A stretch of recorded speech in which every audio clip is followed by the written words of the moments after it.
Too thin, it fails in testing. Too thick, it wastes material, adds weight, and costs you more. As you choose right part thickness for your design, it can make or break your design and your budget. So how do you get it just right? I'm Kevin Kutto, and in today's video, I will share a proven 10-step framework. The same method used in automotive and across the industries to select and finalize the perfect part thickness for any given application. I will also show you a real world example from a car door inner panel design. Alright, let's jump into the 10 steps. The first step is define functional requirements. You need to understand what loads will your part see, what stiffness, durability, and vibration limits are acceptable. A car door inner panel, it needs to support the window regulators, speakers, resist door slams, and reduce vibrations, as well as aesthetically look great. Step 2 is about identifying constraints. Now think about weight, cost, and space limits. In automotive, we are often told keep it light, keep it strong, and keep it under budget. That's your box to design within. In car door inner panel example, it must fit in 50 millimeters space between the outer skin and the door trim. Its weight is capped at less than 3 kgs and it must be compatible with the steel stamping process. The third step is select material for design. Material matters because thickness and materials work together to achieve strength and stiffness. In our example, we choose CR3 steel with a moderate yield strength and a great formability. Step 4. Initial estimates using benchmark. Never start from scratch. Look at what's already out there. Past designs and competitor benchmarks are your best friends. Car door inner panels often range between 0.8 to 1.2 mm thickness. More often, we can begin with 1 mm of initial thickness. Step number 5. Preliminary calculations. Now run quick checks. Use bending stiffness formula of EI, which is almost equal to T cube, whereas E is an elastic or Young's modulus in MPAs. It's an indication of how stiff material is. Higher the E means material will offer more resistance for stretching. The E value of steel is 210 GPa, whereas the value of E for aluminium is 70 GPa. So steel offers better stiffness. I is area moment of inertia of the cross section and it is shown as the fourth power of millimeters. It captures how the material cross section is distributed away from the neutral axis. Now if we have a flat rectangular plate with the thickness T and width B, then we can show I with this formula. Now note cubic dependency of the thickness. That's why thickness is a powerful factor for bending stiffness. But again, we don't want to overdo it. In our example, estimated maximum deflection of door inner panel under 200 point load must be less than 2 millimeters, which is our acceptable limit.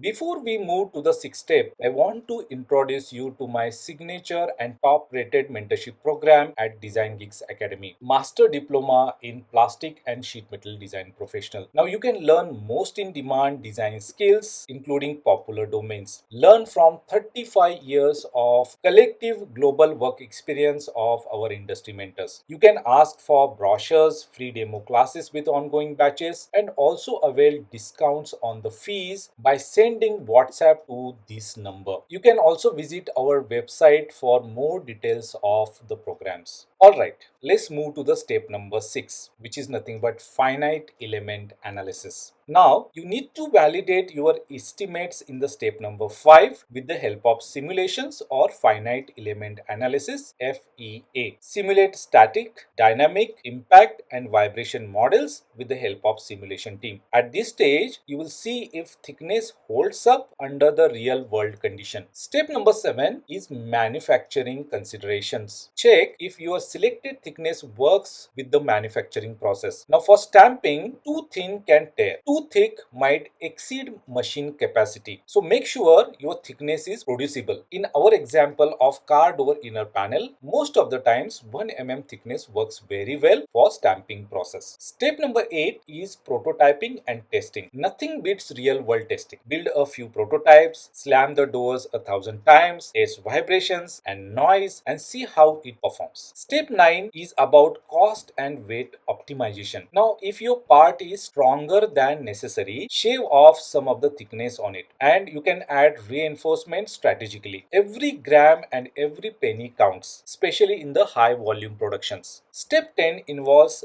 finalizing and documenting. Finally, lock in your selected thickness, specify the tolerance based upon the manufacturing process and the size of the part, and document it into the engineering drawing. We have to do this to ensure that your design intent is preserved in the production. This is a brief summary of all the 10 steps which we already studied, and this will help you to visualize everything on one slide. So there you have it, a professional step-by-step framework to choose the right thickness every time. Avoid over design, avoid under design, just find the sweet spot. If you found this guide useful, hit like button, subscribe for more insights, and if you got questions, comment below. Thanks for watching and wish you happy designing.